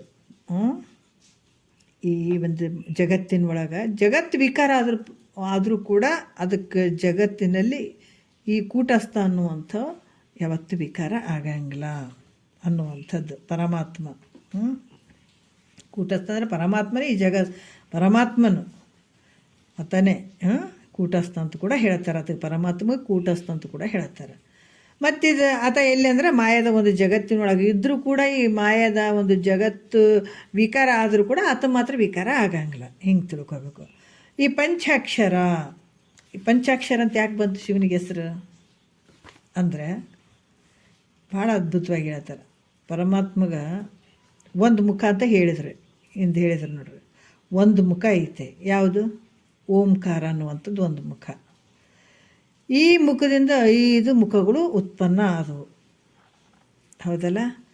ಆಮೇಲೆ ಈ ಪಂಚಮುಖದಿಂದ ಏನು ಉತ್ಪನ್ನ ಆದವು ನೋಡಿ. ಅದಕ್ಕೆ ನಮಗೆ ಈ ಶರೀರ ಕೂಡ ನೋಡ್ರಿ, ಕೈ ಬೆರಳು ಎಷ್ಟು ಅದಾವ, 5 ಅದಾವ ನೋಡ್ರಿ, ಹೌದಲ್ಲ. 5 ಅದಾವ, ಕಾಲಿಗೆ ಬೆರಳು 5 ಅದಾವ. ಇವು ಪರಮಾತ್ಮನ ಒಂದು ಪಂಚಮುಖಗಳು. ಜ್ಞಾನೇಂದ್ರಿಯಗಳು 5 ಅದಾವ, ಕರ್ಮೇಂದ್ರಿಯಗಳು 5 ಅದಾವ ನೋಡ್ರಿ. ಇಲ್ಲಿ ಏನು ಹೇಳ್ತಾರೆ, ಓಂಕಾರದಿಂದ ಈ ಒಂದು ಓಂಕಾರ ಅನ್ನುವಂಥ ಮುಖ ಐತೆ, ಆ ಮುಖದಿಂದ 5 ಮುಖಗಳು ಹುಟ್ಟಿದ್ವು. ಆ ಪಂಚಮುಖದಿಂದ ಪಂಚಾಕ್ಷರಗಳು ಹುಟ್ಟಿದ್ವು. ಪಂಚಾಕ್ಷರಗಳು ಯಾವ ಮಂತ್ರ ಹೇಳಿದ್ರಲ್ಲ ಮೊನ್ನೆ, ಪಂಚಾಕ್ಷರಿ ಮಂತ್ರ ನಮಃ ಶಿವಾಯ. ಈ ಪಂಚಾಕ್ಷರಗಳು ಉತ್ಪನ್ನ ಅದು. ಪಂಚಮುಖಗಳು ಯಾವಂದ್ರೆ ಈಗ ಸದ್ಯೋಜಾತ ಒಂದನೇದ್ದು, ಪಂಚಮುಖದಲ್ಲಿ ಒಂದು ಸದ್ಯೋಜಾತ. ಈ ಸದ್ಯೋಜಾತ ಮುಖದಿಂದ ಒಂದು ಅಕ್ಷರ ಉತ್ಪನ್ನ ಆಯಿತು. ಏನಾಯಿತು? ನಕಾರ. ಸದ್ಯೋಜಾತ ಮುಖದಿಂದ ಒಂದು ಏನು ನಕಾರ ಅನ್ನುವಂಥ ಒಂದು ಅಕ್ಷರ ಉತ್ಪನ್ನ ಆಯಿತು, ವರ್ಣ. ಇವು ಅಕ್ಷರ ಉತ್ಪನ್ನ ಆಯಿತು. ಇದಕ್ಕೆ ಅಧಿದೇವತೆ ಯಾರಪ್ಪ ನೋಡ್ರಿ. ಇದಕ್ಕೂ ಕೂಡ ಅಧಿದೇವತೆ ಯಾರು ಅಂದ್ರೆ ಬ್ರಹ್ಮ. ಸದ್ಯೋಜಾತ ಮುಖದಿಂದ ನಕಾರ ಉತ್ಪನ್ನ ಆಯಿತು, ಅದಕ್ಕೆ ಅಧಿದೇವತೆ ಬ್ರಹ್ಮ ಅದಾನ. ಮತ್ತು ನಕಾರದಿಂದ ಏನು ಉತ್ಪನ್ನ ಆಯಿತು? ನಕಾರದಿಂದ ಏನು ಉತ್ಪನ್ನ ಆಯಿತು ಅಂದ್ರೆ ಪೃಥ್ವಿ ತತ್ವ ಉತ್ಪನ್ನ ಆಯಿತು. ನಕಾರದಿಂದ ಏನು ಉತ್ಪನ್ನ ಆಯಿತು? ಪೃಥ್ವಿ ತತ್ವ. ಪಂಚಭೂತಗಳಲ್ಲಿ ಪೃಥ್ವಿ ತತ್ವ ಅಲ್ಲಿ ಉತ್ಪನ್ನ ಆಯಿತು. ಮತ್ತು ಎರಡನೇದು ವಾಮದೇವ. ವಾಮದೇವ ಮುಖದಿಂದ ಮಕಾರ ಉತ್ಪತ್ತಿ ಆಯಿತು. ಸದ್ಯೋಜಾತ ವಾಮದೇವ ಅಲ್ಲ, ಮಕಾರ ಉತ್ಪತ್ತಿ ಆಯಿತು. ಇದಕ್ಕೆ ಅಧಿದೇವತೆ ಯಾರು? ವಿಷ್ಣು. ಈ ಮಕಾರದಿಂದಲೇ ಏನು ಉತ್ಪನ್ನ ಆಯಿತಪ್ಪ ಪಂಚಭೂತದಲ್ಲಿ ಅಂದರೆ ಜಲ ಉತ್ಪನ್ನ ಆಯಿತು ನೋಡ್ರಿ. ಜಲ ಉತ್ಪತ್ತಿ ಆಯಿತು. ಇಲ್ಲಿ ಮಕಾರ ಅಕ್ಷರ ಮಕಾರ. ಮತ್ತು ಸದ್ಯೋಜಾತ ವಾಮದೇವ, ಅಘೋರ ಮೂರನೇ ಮುಖದಿಂದ ಏನು ಹುಟ್ಟಿದ್ವು ಅಂತಂದ್ರೆ ಎಷ್ಟು ಅದ್ಭುತವಾಗಿ ವಿಚಾರಗಳನ್ನು ಹೇಳ್ತಾರೆ. ಮೂರನೇ ಮುಖದಿಂದ ಶೀಕಾರ ಉತ್ಪತ್ತಿ ಆಯಿತು. ಈ ಶೀಕಾರ ಉತ್ಪತ್ತಿ ಆಯ್ತಲ್ಲ, ಇದಕ್ಕೆ ದೇವ ಯಾರಪ್ಪ? ಅಧಿದೇವತೆ ಯಾರು ಅಂದ್ರೆ ರುದ್ರ. ಇದು ಅಧಿದೇವತೆ. ಇದರಿಂದ ಏನು ಉತ್ಪನ್ನ ಆಯಿತು? ಪಂಚಭೂತದಲ್ಲಿ ಅಗ್ನಿ ಉತ್ಪನ್ನ ಆಯಿತು ನೋಡ್ರಿ. ಈ ಥರ ಪಂಚಭೂತಗಳು ಉತ್ಪನ್ನ ಆದವು. ಅಗ್ನಿ ಉತ್ಪತ್ತಿ ಆಯಿತು. ಇಲ್ಲಿ ತತ್ಪುರುಷನೆಂಬುವ ಮುಖದಿಂದ ಮತ್ತು ನಾಲ್ಕನೇದು ತತ್ಪುರುಷ. ತತ್ಪುರುಷ ಅನ್ನುವಂಥ ಮುಖದಿಂದ ವಾ ಅಕ್ಷರ ಉತ್ಪತ್ತಿ ಆಯಿತು. ವಾ. ಇದಕ್ಕೆ ಅಧಿದೇವತೆ ಯಾರು? ಈಶ್ವರ. ಅದರಿಂದ ವಾಯು ಉತ್ಪನ್ನ ಆಯಿತು. ಇದಕ್ಕೆ ಪಂಚಭೂತದಲ್ಲಿ ವಾಯು ಉತ್ಪನ್ನ ಆಯಿತು. ಮತ್ತು ಈಶಾನ್ಯ 5ನೇ ಮುಖ ನೋಡ್ರಿ. ಪರಮಾತ್ಮನ 5ನೇ ಮುಖದಿಂದ ಏನು ಉತ್ಪನ್ನ ಆಯಿತು? ಏಕಾರ ಉತ್ಪನ್ನ ಆಯಿತು. ಅಂದ್ರೆ ನಮಃ ಶಿವಾಯ ಪಂಚಾಕ್ಷರಿ ಮಂತ್ರದಿಂದ ಈ ಏನು 5 ಅಕ್ಷರಗಳಿಂದ ಈ ಪಂಚಭೂತಗಳು ಕೂಡ ಉತ್ಪನ್ನ ಆದವು. 5 ಮುಖಗಳಿಂದ 5 ಅಕ್ಷರಗಳು, 5 ಅಕ್ಷರದಿಂದ ಪಂಚಭೂತಗಳು, ಅಧಿದೇವತೆಗಳು ಬೇರೆ. ಈ ರೀತಿ ಏಕಾರ ಉತ್ಪತ್ತಿ ಆಯಿತು. ಈಶಾನ್ಯವೆಂಬುವ ಮುಖದಿಂದ ಏನಾಯಿತು? ಏಕಾರ ಉತ್ಪನ್ನ ಆಯಿತು. ಅದಕ್ಕೆ ಅಧಿದೇವತೆ ಯಾರು? ಸದಾಶಿವ. ಅದರಿಂದ ಆಕಾಶ ಅನ್ನುವಂಥದ್ದು ಉತ್ಪನ್ನ ಆಯಿತು. ಈ ಪಂಚಭೂತಗಳು 5 ಮುಖಗಳಿಂದ ಪಂಚಭೂತಗಳು ಉತ್ಪನ್ನ ಆದವು. ಈ ರೀತಿಯಾಗಿ ಪಂಚಭೂತಗಳು ಪಂಚಾಕ್ಷರಗಳಿಂದ ಉತ್ಪನ್ನ ಆದವು. ಈ ಪಂಚಭೂತಗಳು ಯಾವುದರಿಂದ ಉತ್ಪನ್ನ ಆದವು? ಎಷ್ಟು ಅದ್ಭುತ ಐತಲ್ಲ. ಯಾಕಂದರೆ ಇದನ್ನೆಲ್ಲ ನಾವು ಕೇಳ್ತೀವಿ ಅಂದ್ರೆ ಬಹಳ ಪುಣ್ಯ ಮಾಡೀವಿ ಅಂದ್ಕೊಳ್ಬೇಕು. ಇದು ಇಂಥವೆಲ್ಲ ನಾವು ಇವತ್ತು ಕೇಳ್ತಾ ಇದ್ದೀವಿ ಅಂದರೆ ನೋಡ್ರಿ. 5 ನಮಃ ಶಿವಾಯ ಪಂಚಾಕ್ಷರಿ ಮಂತ್ರದಿಂದ ಪಂಚಭೂತಗಳು ಉತ್ಪನ್ನ ಆದವು ಅಕ್ಷರಗಳಿಂದ. ಇವು ಪಂಚಾಕ್ಷರಿ ಮಂತ್ರದಿಂದ 5 ಪಂಚಭೂತಗಳು ಉತ್ಪನ್ನ ಆದವು. ಏನಾದರೂ ಈ ರೀತಿಯಾಗಿ ಏನು ಹೇಳಿದ್ರು? ಆಕಾಶಭೂತ ಉತ್ಪನ್ನ ಆಯಿತು ಅನ್ನುವಂಥದ್ದು. ಈ ರೀತಿ ಪಂಚಭೂತಗಳು ಪಂಚಾಕ್ಷರಗಳಿಂದ ಉತ್ಪನ್ನ ಆದವು. ಪಂಚಮುಖಗಳು ಓಂಕಾರದಿಂದ ಉತ್ಪನ್ನದೆ. ಪಂಚಮುಖಗಳು ಪರಮಾತ್ಮನ ಪಂಚಮುಖಗಳು ಎಲ್ಲಿಂದ? ಮೊದಲು ಯಾವುದು? ಒಂದೇ ಮುಖ ಓಂಕಾರ ಅನ್ನುವಂಥ ಪರಮಾತ್ಮನಿಂದನೇ ಆದಂಥದ್ದು. ಅದರಿಂದನೇ ಪಂಚಮುಖಗಳು ಉತ್ಪನ್ನ ಆದವು. ಓಂಕಾರದಿಂದ ಪಂಚಮುಖಗಳು ಉತ್ಪನ್ನ ಆದವು. ಈ ರೀತಿ ಓಂಕಾರ ಅನ್ನುವಂಥ ಮುಖವು ಪರಮಾತ್ಮನ ಸ್ವರೂಪ ಆಗಿರುವಂಥದ್ದು. ಅದಕ್ಕೆ ಎಲ್ಲದಕ್ಕೂ ನಾವು ಓಂ ಅಂತ ಯಾಕೆ ಹಚ್ತೀವಿ ಅಂದರೆ ಅದು ಪರಮಾತ್ಮನ ಒಂದು ಸ್ವರೂಪ ಆಗಿರುವಂಥದ್ದೇ ಓಂಕಾರ. ಈ ಪ್ರಕಾರ ಪಂಚಾಕ್ಷರಗಳು ಈಶ್ವರನ ಪಂಚಮುಖಗಳಿಂದ ಉತ್ಪನ್ನ ಆಗಿರುವಂಥದ್ದು. ಇವು ಪಂಚಾಕ್ಷರಗಳೇನು ನಮಃ ಶಿವಾಯ ಅಂತ ಐತಲ್ಲ, ಇವೇನದಾವ ಪರಮಾತ್ಮನ ಈಶ್ವರನ ಪಂಚಮುಖಗಳಿಂದ ಉತ್ಪನ್ನ ಆಗಿರುವಂಥದ್ದು. ಅದಕ್ಕೆ ಪರಮಾತ್ಮನಿಗೆ ಏನು ಹೆಸರು ಬಂತು? ಪಂಚಾಕ್ಷರ ಅನ್ನುವಂಥ ಹೆಸರು ಬಂತು ಅಂತ ಹೇಳ್ತಾರೆ ಅವರು. ಮತ್ತು ನೋಡ್ರಿ ಎಷ್ಟು ವಿಶೇಷದ ವಿಚಾರಗಳು. ಮತ್ತು ಓಂಕಾರ ಮೂಲ ಓಂಕಾರದಲ್ಲಿ ಓಂಕಾರ ಅಂದರೆ ಹೇಳ್ತಾರೆ ಅವರು. ಮತ್ತು ಇಲ್ಲಿ ಏನು ಹೇಳ್ತಾರೆ ಅಂದರೆ ಓಂಕಾರ ತತ್ಪುರುಷ ರುದ್ರ ಭದ್ರ. ಇಲ್ಲಿ ಹೇಳ್ತಾರೆ ಏನು ಹೇಳ್ತಾರೆ? ಓಂಕಾರ ತತ್ಪುರುಷ ರುದ್ರ ಭದ್ರ ಭೀಮ ಸದ್ಯೋಜಾತ ಮೃಡ ಮಹಾಕಾಲಜೀತ.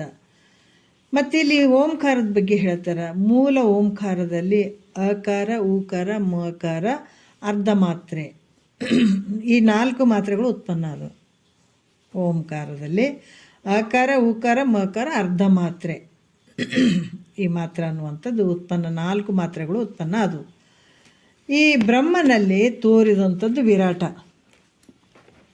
ಬ್ರಹ್ಮನಲ್ಲಿ ತೋರಿದಂಥದ್ದು ವಿರಾಟ ಸ್ವರೂಪ, ಹಿರಣ್ಯ ಗರ್ಭ, ಈಶ್ವರ ಸಾಕ್ಷಿ ಅಂದ್ರೆ ಅಕಾರ ಉಕಾರ ಮಕಾರ ಅರ್ಧ ಮಾತ್ರೆ ಇವೆಲ್ಲ ಸ್ವರೂಪ ಆಗಿರುವಂಥವು. ಇವು ಹೆಂಗೆ ತೋರಿರುವಂತಂದ್ರೆ ಇವು ಬ್ರಹ್ಮನಲ್ಲಿ ತೋರಿದಂಥವು ಇವೆಲ್ಲ. ಅದರ ಆತ್ಮನಲ್ಲಿ ತೋರಿದಂಥದ್ದು ವಿಶ್ವ, ತೈಜಸ್ಸು, ಪ್ರಾಜ್ಞೆ, ಜೀವಸಾಕ್ಷಿ ಇವು ಇರುವಂಥದ್ದು. ಇವೆಲ್ಲವೂ ಹೆಂಗದವಪ್ಪ ಅಂದ್ರೆ ವಿರಾಟ, ಹಿರಣ್ಯ ಗರ್ಭ, ಈಶ್ವರ ಸಾಕ್ಷಿ ಇವುಗಳ ರೂಪ ಆಗಿರುವಂಥದ್ದು ಇವೆಲ್ಲ. ಯಾವುದು? ವಿಶ್ವ, ತೈಜಸ್ಸು, ಪ್ರಾಜ್ಞೆ, ಜೀವಸಾಕ್ಷಿ ಅನ್ನುವಂಥವು. ಇಲ್ಲಿ ವಿರಾಟ, ವಿಶ್ವ, ಹಿರಣ್ಯ ಗರ್ಭ, ಈಶ್ವರ ಸಾಕ್ಷಿ ಇವೇ ರೂಪ ಆಗಿರುವಂಥದ್ದೇ. ಮತ್ತು ಇದು ಯಾವ ಅಂದ್ರೆ ಅಕಾರ ಉಕಾರ ಮಕಾರ ಅರ್ಧ ಮಾತ್ರ ಇವು ಮೂಲ ಓಂಕಾರ ರೂಪವಾಗಿರುವಂಥವೇ ಇವು. ಇದರಿಂದ ಈ ಕಾರಣದಿಂದ ಓಂಕಾರವು ಪರಮಾತ್ಮನ ಸ್ವರೂಪನೇ ಆಗಿದೆ. ಈ ಓಂಕಾರದಿಂದನೇ ಇದೆಲ್ಲ ಜಗತ್ತು, ಇದೆಲ್ಲ ಸೃಷ್ಟಿ, ಇದೆಲ್ಲ ವ್ಯವಹಾರ ನಡೆದಂಥದ್ದು. ಅದಕ್ಕೆ ಇದು ಓಂಕಾರ ಅಂದರೂ ಕೂಡ ಹೆಂಗೈತೆ ಅಂದ್ರೆ ಪರಮಾತ್ಮನ ಸ್ವರೂಪ ಐತಿದ. ಅದರಿಂದ ಪರಮಾತ್ಮನಿಗೆ ಓಂಕಾರ ಅಂತ ಹೆಸರು ಬಂತು. ಪರಮಾತ್ಮನ ಸ್ವರೂಪನೇ ಅದು ಓಂಕಾರ ಅನ್ನುವಂಥದ್ದು. ಅದಕ್ಕೆ ಇಲ್ಲಿ ಏನು ಬಂತು ಅಂತಂದ್ರೆ ಓಂಕಾರ ಅಂತ ಹೆಸರು ಬಂತು. ಪಂಚಾಕ್ಷರ ಓಂಕಾರ, ತತ್ಪುರುಷ ರುದ್ರ ಭದ್ರ ನೋಡ್ರಿ. ಮತ್ತು ಇಲ್ಲಿ ಕೂಡ ತತ್ಪುರುಷ ರುದ್ರ ಭದ್ರ ಅನ್ನುವಂಥದ್ದು. ಇಲ್ಲಿ ಹಲವಾರು ವಿಚಾರಗಳನ್ನು ಅವರು ಹೇಳ್ತಾ, ಕಾಲನಿಗೂ ಕಾಲನಾದಂಥ, ಜಿತಕಾಮ ಮನ್ಮಥನು ಗೆದ್ದಂಥ ಅಂತ ವಿಚಾರಗಳನ್ನು ಹೇಳಿ. ಈಗ ರುದ್ರ ಅಂತ ಯಾಕೆ ಬಂತು ಹೆಸರು ಅಂದ್ರೆ ಸೃಷ್ಟಿ ಪ್ರಳಯ ಕಾಲದಲ್ಲಿ, ಈ ಸೃಷ್ಟಿ ಏನದ ಪ್ರಳಯ ಕಾಲದಲ್ಲಿ ಜಗತ್ತಿನ ಜನರನ್ನೆಲ್ಲ ನಾಶ ಮಾಡಿ ರೋದನ ಮಾಡಿರುವುದರಿಂದ ಪರಮಾತ್ಮನಿಗೆ, ಯಾಕಂದ್ರೆ ಈ ಸೃಷ್ಟಿ ಪ್ರಳಯ ಆಗಬೇಕಾದಾಗ ಜಗತ್ತಿನ ಎಲ್ಲ ಜೀವರಾಶಿಗಳು ನಾಶ ಆಗಿಬಿಡ್ತಾವೆ. ಪ್ರಳಯ ಅಂದರೆ ನಾಶ ಆಗ್ತದೆ, ಹೌದಿಲ್ಲ? ಪ್ರಳಯ ಆಗಿಬಿಡ್ತದಂತ್ರಿ, ಎಲ್ಲರೂ ಮುಳುಗೋಗಿಬಿಡ್ತೀವಿ ಅಂತ ಒಂದೊಂದು ಸಲ ಹೇಳ್ತಿರ್ತೀವಿ ನೋಡ್ರಿ. ಎಲ್ಲ ಪ್ರಳಯ ಅಂತಂದಾಗ ನಮ್ಮ ಕಣ್ಮುಂದೆ ಬರ್ತದೆ, ಎಲ್ಲರೂ ನಿರ್ನಾಮ ಆಗಿಬಿಡ್ತೀವಿ, ಯಾವ ಉಳಿಯೋದೇ ಇಲ್ಲಿ. ಅದಕ್ಕೆ ಇಂಥ ಜನರೆಲ್ಲರ ನಾಶ ಮಾಡಿ ರೋದನ ಮಾಡಿಸುವುದರಿಂದ ಪರಮಾತ್ಮನಿಗೆ ಅಥವಾ ರುದ್ರ ಅಂದರೆ ಎಲ್ಲವನ್ನ ಅಲ್ಲಿ ಪ್ರಳಯ ಮಾಡುವಂಥದ್ದು, ನಾಶ ಮಾಡುವಂಥದ್ದು ರುದ್ರ ಅಂತ ಹೆಸರು ಬಂತು ಪರಮಾತ್ಮಗೆ. ಮತ್ತು ಭೀಮ ಅಂತ ಯಾಕೆ ಬಂತು ಅಂತಂದ್ರೆ ಪರಮಾತ್ಮ ಮಹಾಬಲಶಾಲಿ ಅದನ್ನು. ಅದಕ್ಕೆ ದೇವಾದಿ ದೇವತೆಗಳಿಗೆ ರಾಜ ಇದ್ದತ್ತ, ಮಹಾದೇವ ಅಂತ ಹೆಸರು ಬಂತದಕ್ಕೆ. ಅದಕ್ಕೆ ಪರಮಾತ್ಮ ಹೆಂಗದನಂದ್ರೆ ಮಹಾಬಲಶಾಲಿಯಾಗಿರುವಂಥತ್ತ. ಇದನಿಗಿಂತ ಬಲಿಷ್ಠರಾದಂಥವ್ರು ಯಾರೂ ಇಲ್ಲ ಜಗತ್ತಿನೊಳಗೆ. ಯಾರನ್ನ ಅದಾರನ್ನ ಪರಮಾತ್ಮನಿಗಿಂತ ಬಲಿಷ್ಠರಾದಂಥವ್ರು ಅಂದರೆ ಯಾರೂ ಇಲ್ಲ. ಅದಕ್ಕೆ ಇದಕ್ಕೆ ಭೀಮ ಅಂತ ಹೆಸರು ಬಂತು. ಭೀಮ ಅಂದರೆ ಬಲಶಾಲಿಯಾಗಿರುವಂಥದ್ದು, ಶಕ್ತಿಯಿಂದ ಕೂಡಿದಂಥದ್ದಕ್ಕೆ. ಅದಕ್ಕೆ ಪರಮಾತ್ಮನಿಗಿಂತ ಜಗತ್ತಿನೊಳಗೆ ಯಾವುದು ಶಕ್ತಿಶಾಲಿಯಾಗಿ ಇರುವಂಥದ್ದಿಲ್ಲ. ಮತ್ತು ಮಹಾಕಾಲ ಅಂತ ಯಾಕೆ ಹೆಸರು ಬಂತಂದ್ರೆ ಕಾಲನಿಗೆ ಕಾಲನಾದಂಥ ಯಮನಿಗೂ ಕೂಡ ಕಾಲನಾಗಿದ್ದಾನಿತ. ಯಾರು? ಮಹಾಕಾಲ ಅಂದ್ರೆ ಈ ಕಾಲ ಯಮ ಅದನಲ್ಲ, ಯಮನಿಗೂ ಕೂಡ ಆತ ಕಾಲನಾಗಿದ್ದಾನ. ಅದರಿಂದ ಈತಗೆ ಮಹಾಕಾಲ ಅಂತ ಹೆಸರು ಬಂತು. ಮನಸ್ಸು ಮಾಡಿದರೆ ಯಮಧರ್ಮಗೂ ಕೂಡ ಈತ ಶಿಕ್ಷೆ ಕೊಡ್ಬೋದಲ್ಲ, ಕೊಟ್ಟಿದ್ದಾನಲ್ಲ. ಹಾಗೆ ಕಾಲನಿಗೂ ಕಾಲನಾಗಿರುವಂಥವ್ನು, ಮಹಾಕಾಲನಾಗಿರುವಂಥವ್ನು ಪರಮಾತ್ಮ. ಇದಕ್ಕೆ ಮಹಾಕಾಲ ಅಂತ ಹೆಸರು ಬಂತು. ಇದು ನಾವು ಮಾರ್ಕಂಡೇಯನ ಪುರಾಣದಲ್ಲಿ ಕೇಳ್ತೀವಿ, ಮಾರ್ಕಂಡೇಯನ ಕಥೆಯಲ್ಲಿ ಕೇಳ್ತೀವಿ. ಯಾಕಂದರೆ ಯಮಧರ್ಮ ಬಂದು ಮುಂದೆ ಬರ್ತಾವೆ ಕಥೆಗಳು, ಅಲ್ಲಿ ನೋಡೋಣ. ಅತಗ ಮತ್ತು ಯಮನಿಗೆ ಶಿಕ್ಷೆ ಕೊಡ್ತಾನೆ ನೋಡ್ರಿ ಅಲ್ಲಿ. ತ್ರಿಶೂಲ ಹಾಕಿಬಿಟ್ಟು ಯಮಧರ್ಮನಿಗೆ ದೂರ ತಳ್ತಾನಲ್ಲ ಪರಮಾತ್ಮ. ಹಾಗಾಗಿ ಅಲ್ಲಿ ನೋಡ್ಕೊಳ್ಬೋದು ಅಂತ ಕೂಡ ಹೇಳ್ತಾರೆ ಅವರು. ನಿರಾಮಯ ಅಂದ್ರೆ ಮಾಯಾಮಯವಾಗಿದ್ದಂಥ ಜಗತ್ತಿದು. ಜಗತ್ತು ಹೆಂಗದ? ಮಾಯದಿಂದ ಕೂಡಿದಂಥದಕ್ಕೆ ಈ ಜಗತ್ತು. ಈ ಜಗತ್ತಿಂದ ಆಗ್ತಕ್ಕಂಥ ಈ ಸುಖ ದುಃಖ, ಈ ಜಗತ್ತಿನೊಳಗೆ ಏನದ, ಇದು ಮಾಯದಿಂದ ಕೂಡ್ಯದ. ಸುಖ ಅನಿಸ್ತಂಗೆ ಆಗ್ತದ, ದುಃಖ ಅನಿಸ್ತಂಗೆ ಆಗ್ತದ. ಆಧ್ಯಾತ್ಮಿಕ, ಆದಿ ಭೌತಿಕ, ಆದಿ ದೈವಿಕ, ಇವು 3 ತಾಪಗಳಿಂದ ಕೂಡ್ಯದ ಈ ಜಗತ್ತು. ಈ ಜಗತ್ತು ಮಾಯೆಯಲ್ಲಿ ಬಿದ್ದದ. ಅದಕ್ಕೆ ಈ ಜೀವಾತ್ಮ ಕೂಡ ಮಾಯೆಯಲ್ಲಿದ್ದದಕ್ಕೆ ಈತ ಜೀವಾತ್ಮ ಅಂತ ಅನಿಸ್ಕೊಂಡಿದ್ದಾನ. ಇದಕ್ಕೆ ಆಧ್ಯಾತ್ಮಿಕ, ಆದಿ ಭೌತಿಕ, ಆದಿ ದೈವಿಕ ಇವೆಲ್ಲ ದುಃಖಗಳು ಅದಾವ. ಸುಖ ಅದ, ದುಃಖ ಅದ, ಎಲ್ಲನೂ ಅದ ಈ ಜಗತ್ತಿನೊಳಗೆ. ಆದ್ರೆ ಇವೆಲ್ಲಗಳಿಂದ ರಹಿತನಾಗಿರುವಂಥವ್ನು ಯಾರು? ಪರಮಾತ್ಮ. ಇವ್ಯಾವ ಆತಗಿಲ್ಲ. ಸುಖ ಇಲ್ಲ, ದುಃಖ ಇಲ್ಲ, ಆಧ್ಯಾತ್ಮಿಕ, ಆದಿ ಭೌತಿಕ, ಆದಿ ದೈವಿಕ ಯಾವ ತಾಪಗಳು ಪರಮಾತ್ಮನಿಗಿಲ್ಲ. ಇದು ಹೆಂಗದನ? ನಿರಾಮಯನಾಗಿದ್ದಾನ ಅಂತ ಹೆಸರು ಬಂತು ಅದಕ್ಕೆ. ಮತ್ತು ಮೃತ್ಯುಂಜಯ ಅಂತ ಯಾಕೆ ಬಂತು ಅಂತ ಕೆಲವು ಹೆಸರುಗಳನ್ನು ಭಾಳ ವಿಶೇಷವಾಗಿ ತೊಗೊಂಡಿದ್ದಾರೆ ಅವರು. ಜಗತ್ತಿನ ಉದ್ಧಾರಕ್ಕಾಗಿ ಮಹಾಭಯಂಕರವಾದಂಥ ವಿಷವನ್ನು ಗಂಟಲಲ್ಲಿ ಇಟ್ಕೊಂಡ್ರು ನೋಡ್ರಿ ಅವತ್ತು. ಯಾರಿಗೆ? ರಾಕ್ಷಸರಿಗೆ ಮತ್ತು ಅದು ದೇವತೆಗಳಿಗೆ. ಮತ್ತು ಅದು ಕಡಗೋಲು ಮಾಡಿ ಏನು ಕಟ್ಟಿದು ಆ ಮಂದರ ಪರ್ವತದಲ್ಲಿ ಏನು ಅಮೃತವನ್ನು ಕುಡಿಯೋಕ್ಕೆ ಬಡ್ದಾಡಿದ್ರು ನೋಡ್ರಿ.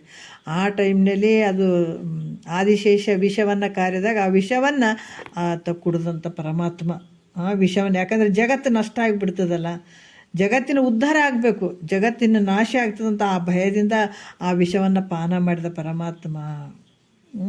ವಿಷವನ್ನು ಪಾನ ಮಾಡಿದ್ರು ಕೂಡ ಪರಮಾತ್ಮ ಸತ್ತನೇನು ಅಂದರೆ ಸಾಯಲಿಲ್ಲ. ಯಾಕಂದ್ರೆ ಹೊರಗೂ ಬಿಡಲಿಲ್ಲ. ಹೊರಗೆ ಬಿಟ್ಟರೆ ಜಗತ್ತು ನಾಶ ಆಗ್ತಿತ್ತು, ಒಳಗಡೆದ್ರೆ ಒಳಗಿನ ಲೋಕಗಳು ನಾಶ ಆಗ್ತಾವ ಪರಮಾತ್ಮನ. ಅದಕ್ಕೆ ಹಂಗಾಗಿ ಆತ ಗಂಟಲಿನಲ್ಲಿ ಇಟ್ಕೊಂಡ ಪರಮಾತ್ಮ ಸತ್ತನೆ ಅಂದರೆ ಸಾಯಲಿಲ್ಲ. ಇವನು ಮೃತ್ಯುವನ್ನೇ ಗೆದ್ದಿದ್ದರಿಂದ ಇವನಿಗೆ ಮೃತ್ಯುಂಜಯ. ಆತಗೆ ಯಾವುದೂ ಸಾವಿಲ್ಲ, ನೋವಿಲ್ಲ, ಯಾವುದಿಲ್ಲ. ಈ ಸಾವನ್ನೇ ಗೆದ್ದಂಥ ಪರಮಾತ್ಮ ಇತ್ತಿಗೆ ಮೃತ್ಯುಂಜಯ ಅಂತ ಹೆಸರು ಬಂತು ಅಂತ ಹೇಳ್ತಾರೆ. ಮತ್ತು ಕಪಾಲಿ ಅಂತಂದ್ರೆ ನೋಡೋಣ ಎಷ್ಟು ಅದ್ಭುತವಾಗಿ ಹೇಳ್ತಾರೆ ನೋಡ್ರಿ. ಕಪಾಲಿ ಅಂತಂದ್ರೆ ಬ್ರಹ್ಮ ಕಪಾಲವನ್ನು ಹಿಡಿದು ಮನೆಗೆ ಭಿಕ್ಷೆ ಬೇಡದಂಥ ಪರಮಾತ್ಮ. ಈ ಬ್ರಹ್ಮ ಏನು ಕಪಾಲವನ್ನು ಹಿಡಿದು ಮನೆಗೆ ಭಿಕ್ಷೆ ಬಿಡ್ದಾದ್ರಿಂದ ಇದು ಕಪಾಲಿ ಅಂತ ಹೆಸರು ಬಂತು. ಪರಮಾತ್ಮ ಹೆಂಗ್ರಿ ಭಿಕ್ಷೆ ಬಿಡ್ದ ಅಂದ್ರೆ ಆಶ್ಚರ್ಯ ಆಗ್ತದಲ್ಲ ಶಿಷ್ಯನಿಗೆ. ಹೆಂಗೆ ಪರಮಾತ್ಮ ಭಿಕ್ಷೆ ಹೆಂಗೆ ಬಿಡದತ್ತ? ಯಾಕೆ ಬಿಡ್ದ? ಅತಿಗೇನು ತಿನ್ನಕ್ಕೆ ಅನ್ನ ಇದ್ದಿದ್ದಿಲ್ಲ, ನೀವು ಕೇಳ್ದಂತೀರಿ, ಕೇಳಿದ್ ಕೊಡ್ತಾನಂತೀರಿ, ಅಥವಾ ದೊಡ್ಡ ಬಲಶಾಲಿ ಅಂತೀರಿ, ಹಂಗಂತೀರಿ ಹಿಂಗಂತೀರಿ, ಮತ್ತು ಅತಿಗೇನು ತಿನ್ನಕ್ಕೆ ಅನ್ನ ಇರಲಿಲ್ಲ, ನೀವು ಹೆಂಗೆ ಭಿಕ್ಷೆ ಬಿಡ್ದ? ಯಾಕೆ ಬೇಡ್ದ ಭಿಕ್ಷೆ ಅಂತಂದ್ರೆ ಪರಮಾತ್ಮ ಲೀಲಾ ಮಾತ್ರವಾಗಿ ಭಿಕ್ಷೆ ಬೇಡದತ್ತ. ತನ್ನ ಲೀಲೆಗಾಗಿ, ತನ್ನ ಲೀಲಾ ಮಾತ್ರದಿಂದ ಆತ ಭಿಕ್ಷೆ ಬಿಡ್ದ. ಹೆಂಗಪ್ಪ ಅಂದ್ರೆ ರಾಜ ಬೇಟೆಗೆ ಹೋಗ್ತಾನೆ ನೋಡ್ರಿ. ಯಾಕಂದ್ರೆ ನೀವು ಕೇಳಿದ್ರೆ ಬಿಟ್ಟರೆ ಗೊತ್ತಿಲ್ಲ, ನಾವು ಒಂದೊಂದು ಕಡೆ ಕೇಳೀವಿ. ಅವ್ರು ರಾಜರು ಬೇಟೆಗೆ ಹೋಗ್ತಾರಂತ್ರಿ ಒಂದೊಂದು ಸಲ. ನಾನು ಕೇಳಿದ್ದೀನಿ ಮುಂಚೆ. ಅದೇ ಎದಕ್ಕೆ ಹೋಗ್ತಾನೆ ಅಂದರೆ ಅದಕ್ಕೇನು ಅನ್ನ ಇಲ್ಲ ಅಂತ ಹೋಗ್ತಾನೆ, ಮನೆಗೆ ಏನಿಲ್ಲ ಅಂತ ಹೋಗ್ತಾನೆ ನಾನು. ಆತ ತನ್ನ ಬೇಟೆ ಆಡಿ ಮೃಗಗಳನ್ನು ತಂದು ಮೃಗಗಳನ್ನು ಕೊಂದು ಅದರಿಂದನೇ ನಾನು ಜೀವಿಸ್ತೀನಿ ಅನ್ನುವಂಥದ್ದು ಏನಾರು ಇರ್ತದೆ ರಾಜನಿಗೆ ಅಂದರೆ ಇಲ್ಲ. ಯಾಕಂದ್ರೆ ಅದು ಬೇಟೆ ಆಡ್ತಾನೆ. ಎದಕ್ಕೆ ಆಡ್ತಾನೆ ಅಂದರೆ ತನ್ನ ಲೀಲಾ ಮಾತ್ರವಾಗಿ ಆಡ್ತಾನೆ. ಅದು ಸುಮ್ಮ ಹೊಡ್ಕೊಂಡು ಮೃಗಗಳನ್ನು ಹೊಡೆಯುವಂಥದ್ದು ಒಂದು ಇರ್ತದೆ ಅವರಿಗೆ. ಆ ರೀತಿ ಲೀಲಾ ಮಾತ್ರವಾಗಿ ಹಾಡ್ತಾನೆ. ಹೇಗೋ ಹಾಗೆ ಪರಮಾತ್ಮ ಲೀಲಾ ಮಾತ್ರವಾಗಿ ಬ್ರಹ್ಮ ಕಪಾಲವನ್ನು ಹಿಡಿದು ಕೈಯಲ್ಲಿ ಹಿಡ್ಕೊಂಡು ಭಿಕ್ಷೆ ಬಿಡುವುದರಿಂದ ಅವನಿಗೆ ಕಪಾಲಿ ಅಂತ ಹೆಸರು ಪ್ರಾಪ್ತಾಯಿತು ಅಂತ ಹೇಳ್ತಾರೆ ಅವರು. ಮತ್ತು ಇಲ್ಲಿ ಹಲವಾರು ವಿಚಾರಗಳನ್ನು ಅವ್ರು ಹೇಳ್ತಾರೆ. ಮೃತ್ಯುಂಜಯ ಪುರಾತನ ಪರಾತ್ಪರ ರಾಮಾಯಣಂತ ತೇಜು ರಾಶಿ ಸರ್ವಜ್ಞ ಶಾಶ್ವತ ಕಪಾಲಿ ಎಂದು ಅಂತ. ಶಾಶ್ವತ ಅಂದರೆ ನಿತ್ಯವಾಗಿರುವಂಥವನು, ಯಾವಾಗಲೂ ಇರುವಂಥವನು. ಈ ರೀತಿಯಾಗಿ ಹೇಳ್ತಾರೆ. ಪರಮಾತ್ಮ ಭಿಕ್ಷೆ ಬಿಡೋದ್ರೆ ಇದಕ್ಕೆ ಕಪಾಲಿ ಅಂತ ಕೂಡ ಹೇಳ್ತಾರೆ ಅವರು. ಇನ್ನೊಂದು ಸ್ವಲ್ಪ ನೋಡೋಣ. ಇಲ್ಲಿ ಏನು ಹೇಳ್ತಾರೆ? ಶೂಲಿ ಸುಜನೈಕ ಬಾಂಧವ ಸದಾಶಿವ ಚಂದ್ರ ಮೌಳಿ ಮಹಿಮೋಗ್ರ ಚರ್ಮಾಂಬರ ಸುರ ಶಿರೋ ಮಾಲಿ ಮಂದಾಕಿನಿಧರ ಮಹೇಶ್ವರ ಮೇಘವಾಹ ಮಂದರ ನಿವಾಸ ನೀಲ ಲೋಹಿತ ಪಾರಿಜಾತ ಪಾವನ ಲೋಕಪಾಲ ಕೈಲಾಸ ಮಂದಿರ ಮಂತ್ರಮಯ ಭಕ್ತಿ ಲೋಲ ಪಂಚ ಬ್ರಹ್ಮ ಪರನಾದ ಬಿಂದು ಕಳೆ ಪರಮಾತ್ಮ ಪುರವೈರಿ ಎಂದು ಅಂತ ಭಾಳ ವಿಶೇಷವಾಗಿ ಹೇಳ್ತಾರೆ. ಇಲ್ಲಿ ಮತ್ತೆ ಶೂಲಿ ಅಂತ ಯಾಕೆ ಬಂತ್ರಿ ಹೆಸರು? ಶೂಲಿ ಅಂದ್ರೆ ಸಗುಣ ರೂಪದಿಂದ ಪರಮಾತ್ಮನು, ಸಗುಣ ರೂಪದಿಂದ ನಾವು ಫೋಟೋದಾಗ ಅಲ್ಲಿ ನೋಡ್ತೀವಿಲ್ಲ, ಅದರ ಸಗುಣ ರೂಪದಿಂದ ಪರಮಾತ್ಮ ಹೆಂಗದನಂದ್ರೆ ತ್ರಿಶೂಲ ಧಾರಣ ಮಾಡಿದಾನತ. ಸಗುಣ ರೂಪದಿಂದ ಪರಮಾತ್ಮ ಹೆಂಗದನಂದ್ರೆ ತ್ರಿಶೂಲವನ್ನು ಧಾರಣೆ ಇಟ್ಕೊಂಡಿದ್ದಾನೆ ಕೈಯಾಗ. ಈ ತ್ರಿಶೂಲ ಅಂತ ಯಾಕೆ ಹೆಸರು ಬಂತು ಅಂದ್ರೆ, ಇನ್ನೊಂದು ರೀತಿಯಿಂದ ನೋಡಿದ್ರೆ ನಾವು ಈ ತ್ರಿಶೂಲ ಅಂತ ಕೈಯಲ್ಲಿ ಹಿಂಗೆ ನೋಡಿದಾಗ ಅದಕ್ಕೆ ಈ ವಿಚಾರಗಳು ಯಾಕಂದ್ರೆ, ಈ ಭಾಳಷ್ಟು ವಿಚಾರಗಳನ್ನು ನಾವು ಹಿಂದೆ ಈ ವಾಚ್ಯಾರ್ಥ ಲೆಕ್ಕದಾಗ ಹೀಗೆಲ್ಲ ತ್ರಿಶೂಲ ಕೈಯಾಗಿ ಹಿಡ್ದಾನ. ಅದ್ರ ಹಿಂದಿನ ನಾವು ಲಕ್ಷ್ಯಾರ್ಥ ವಿಚಾರ ನೋಡಿದಾಗ ಸತ್ವ ರಜೋ ತಮ ಇವು 3 ಗುಣಗಳು. ತ್ರಿಶೂಲ ಏನು ಸೂಚಿಸ್ತದ? ಪರಮಾತ್ಮನ ಕೈಯಾಗ ತ್ರಿಶೂಲ ಇರ್ತದೆ. ಅದು ಏನು ಸೂಚನೆ ಮಾಡ್ತದ ಅಂದ್ರೆ ತ್ರಿಪುಟಿಯನ್ನು ಸೂಚನೆ ಮಾಡ್ತದೆ ಅದು. ಈಗ ಇದ್ರಂಗೆ ನಾವು ತಿಳ್ಕೊಬೇಕು. ಈಗ ನಾವು 3 ಬಟ್ಟೆ ವಿಭೂತಿ ಹಚ್ಕೊಳ್ತೀವಿ, ಹೌದಲ್ಲ? ವಿಭೂತಿ ಯಾವುದ್ರ ಸೂಚನೆ ಅಂದ್ರೆ ಅಲ್ಲಿ ಸತ್ವ ರಜೋ ತಮ ಅನ್ನುವಂಥದ್ದಾಗಿರ್ಬೋದು. ಆಮೇಲೆ ಈ ತ್ರಿಪುಟಿಗಳ ವಿಷಯದಲ್ಲಿ ಅಲ್ಲಿ ತೋರುವಂಥದ್ದು. ಈ ತ್ರಿಶೂಲ ಕೂಡ ಸತ್ವ ರಜೋ ತಮ ಅನ್ನುವಂಥದ್ದಾಗಿರ್ಬೋದು, ಜಾಗ್ರ ಸ್ವಪ್ನ ಸುಸುಪ್ತಿ ಅನ್ನುವಂಥದ್ದಾಗಿರ್ಬೋದು, ಸ್ಥೂಲ ಸೂಕ್ಷ್ಮ ಕಾರಣ ಶರೀರ, ಇವೆಲ್ಲ ತ್ರಿಪುಟಿ ಲೆಕ್ಕದಾಗ ಬರ್ತಾವೆ. ಈ ತ್ರಿಶೂಲ ಹಿಡ್ದಾನಂದ್ರೆ ಸತ್ವ ರಜೋ ತಮ ಅನ್ನುವಂಥ 3 ಗುಣಗಳಿಂದ ಕೂಡಿದಾನ ಅನ್ನುವಂಥದ್ದು. ಮತ್ತು ಈ ರಜೋ ಗುಣದಿಂದ ಜಗತ್ತಿನ ಉತ್ಪತ್ತಿ ಮಾಡ್ತಾನೆ. ಈ ತ್ರಿಶೂಲ ಏನು ಹಿಡ್ದಾನಲ್ಲ ಅದು 3 ಗುಣಗಳನ್ನು ಸೂಚನೆ ಮಾಡ್ತದೆ. ಜಗತ್ತನ್ನೇ ಹೇಳುವಂಥದ್ದು ನೋಡ್ರಿ. ಹೆಂಗೆ ಹೇಳ್ತಾರೆ ಅವರು? ರಜೋ ಗುಣದಿಂದ ಜಗತ್ತಿನ ಉತ್ಪತ್ತಿಯನ್ನು ಮಾಡ್ತಾನೆ, ಸತ್ವಗುಣದಿಂದ ಜಗತ್ತಿನ ಪರಿಪಾಲನೆ ಮಾಡ್ತಾನೆ, ತಮೋ ಗುಣದಿಂದ ಜಗತ್ತಿನ ನಾಶ ಮಾಡ್ತಾನೆ. ಈ 3 ಗುಣಗಳಿಂದ ಕೂಡಿದಂಥ ಸತ್ವ ರಜೋ ತಮೋಗಳಿಂದ ಈ ಸೂಚಕವಾಗಿ ತ್ರಿಶೂಲ ಅಂತ ಹೆಸರು ಬಂತು. ಈ ಸಗುಣ ರೂಪದಾಗ ತ್ರಿಶೂಲಿ ಅಂದ್ರೆ ಶೂಲಿ ಅಂತ ಹೆಸರು ಬಂತು. ಯಾರಿಗೆ? ಪರಮಾತ್ಮಗ. ಈ 3 ಗುಣಗಳನ್ನು ತನ್ನ ಅಧೀನವಾಗಿ ಇಟ್ಟುಕೊಂಡಿದ್ದರಿಂದ ಈ 3 ಗುಣಗಳು ತನ್ನ ಅಧೀನದಲ್ಲೇ ಇರ್ತವೆ, ಪರಮಾತ್ಮನ ಅಧೀನದಲ್ಲೇ ಇರುವಂಥದ್ದು. ಯಾಕಂದ್ರೆ ಆತನಿಂದನೇ ಈ ಒಂದು ಸೃಷ್ಟಿ ಸ್ಥಿತಿ ಲಯ ನಡೆದಂಥದ್ದು, ಈ ಜಗತ್ತಿನ ಸೃಷ್ಟಿ ಮಾಡಿದಂಥದ್ದು. ಈ ರಜೋಗುಣದಿಂದ ಸೃಷ್ಟಿ ಮಾಡಿದಾನ, ಸತ್ವಗುಣದಿಂದ ಪರಿಪಾಲನೆ ಮಾಡಿದಾನ, ತಮೋ ಗುಣದಿಂದ ನಾಶ ಮಾಡಿದಾನ. ಆದರೆ ಈ 3 ಯಾರ ಕಡೆಯಿಂದ ನಡೀತಾವಂದ್ರೆ ಪರಮಾತ್ಮನ ಕೈಯಾಗೆ ಅದಾವ ಇವೆಲ್ಲಷ್ಟು ನಡೆಯುವಂಥದ್ದು. ಅದಕ್ಕೆ ಇದಕ್ಕೆ ಶೂಲಿ ಅಂತ ಹೆಸರು ಬಂತು ಅಂತ ಹೇಳ್ತಾರೆ. ಮುಂದಿನ ಸುಜನೈಕ ಬಾಂಧವ ಅನ್ನುವಂಥದ್ದು ಭಾಳ ಅದ್ಭುತವಾಗಿ ಹೇಳ್ತಾರೆ. ವಿಶೇಷವಾದಂಥ ಹೆಸರುಗಳ ಒಂದು ವಿಚಾರಗಳನ್ನು ಭಾಳಷ್ಟು ಈ ರೀತಿ ಇರುವಂಥ ಪರಮಾತ್ಮನ ನಾಮದ ಮಹಿಮೆಯ ಬಗ್ಗೆ ಅವರು ಹೇಳ್ತಾ ಇದ್ದಾರೆ. ಮತ್ತು ನಾಳೆ ಭಾಳ ಅದ್ಭುತವಾದಂಥ ವಿಚಾರವನ್ನು ಹೇಳ್ತಾರೆ, ನೋಡೋಣ. ಒಂದೆರಡು ಮತ್ತು ಗುರುಗಳ ಪಾದಕ್ಕೆ ಅರ್ಪಿಸಿ ಹರ ಓಂ.